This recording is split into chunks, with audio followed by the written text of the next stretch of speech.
Ni wakati mwingine mwanafamilia wa Mam Media, tukaangalia habari kubwa za kimichezo na burudani, lakini ukumbushe kama ni mara yako ya kwanza kutembelea channel hii, usisahau kusubscribe, kulike, kushare na comment ili wa kwanza kuzipata taarifa zetu kwa urahisi zaidi. Bwana, kuna taarifa ambayo ni taarifa ya kutisha kwa Wanajangwani ambapo inamhusu goalkeeper wao namba 1 Diarra ambaye ametoka kufanya vizuri katika michuano ya AFCON. Kuna miamba kutoka Afrika wamepiga hodi pale Jangwani kuhitaji huduma ya mchezaji huyo ambaye amefanya poa kwenye michuano ya AFCON barani Afrika mwaka huu. Bwana, taarifa hii imetolewa na Hans Raphael, mchambuzi kutoka Crown, ambapo naenda kusomea kama alivyoandika kuhusiana na taarifa hii ya Diarra kuhitajika na Waarabu. Taarifa inasomea kama ifuatavyo: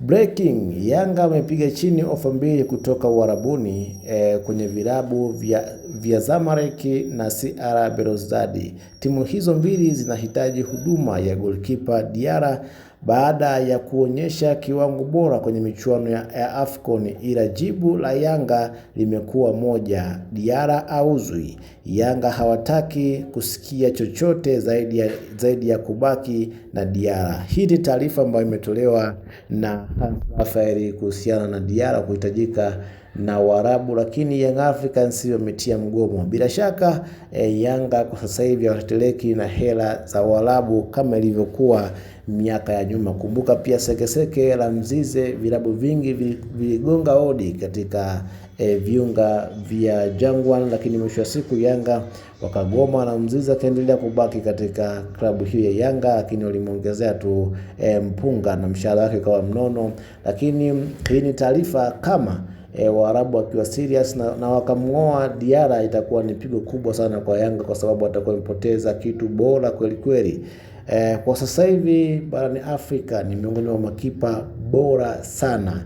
Kama si top 3 basi top 4 huwezi kumkosa Djigui Diarra kutokana na ubora ambao ameuonyesha akiwa na Young Africans katika michuano mbalimbali, NBC, klabu bingwa, lakini pia na alivyokuwa na timu ya taifa. Kumbuka kwenye timu yake ya taifa kuna goalkeeper mwingine ambaye anacheza Ulaya, lakini kamweka benchi, namba hiyo kaichukua yeye, kitu ambacho inaonyesha jinsi gani na ubora wa hali ya juu kumweka benchi goalkeeper ambaye anadaka huko barani Ulaya. Huyu ni Diarra na Waarabu wanamhitaji, lakini Young Africans wametia mgomo kwa Diarra, hawataki kumwachia, wanahitaji kubaki naye ili endelee kuitumikia klabu hiyo ambapo amekuwa ni muhimili mkubwa wa mafanikio ya klabu ya Young Africans. Nikukumbushe usisahau kusubscribe, kulike, kushare na comment ili wa kwanza kuzipata taarifa zetu kwa urahisi zaidi.